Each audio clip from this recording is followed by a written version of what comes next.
Yeah, so we're running an interactive session. So myself, Mario Habeck, Alessandro Fanciulli, and Ivan Adamic. And so in this session, we'll be sort of delving upon the approach and management of sexual dysfunction in neurological patients.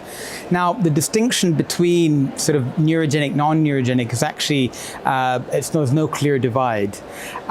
Because erectile dysfunction, for example, in men is common, problems with lubrication in women is common.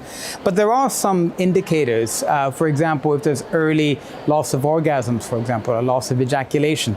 That's not very common in like vascular or psychogenic causes for sexual dysfunction.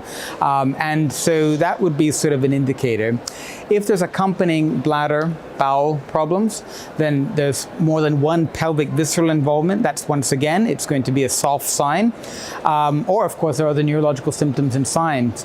But in the given neurological patient, it's often going back to the history and trying to look at the temporal profile of sexual dysfunction with their neurology, and that will give you more information.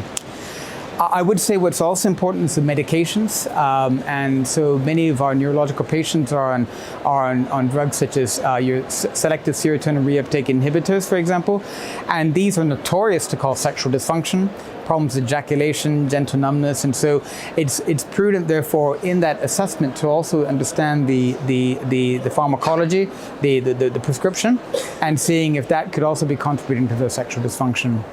I'm afraid there isn't a clear distinction between neurogenic and non-neurogenic, but by taking a proper history and a targeted examination, one would be able to sort of deduce what it's likely to be.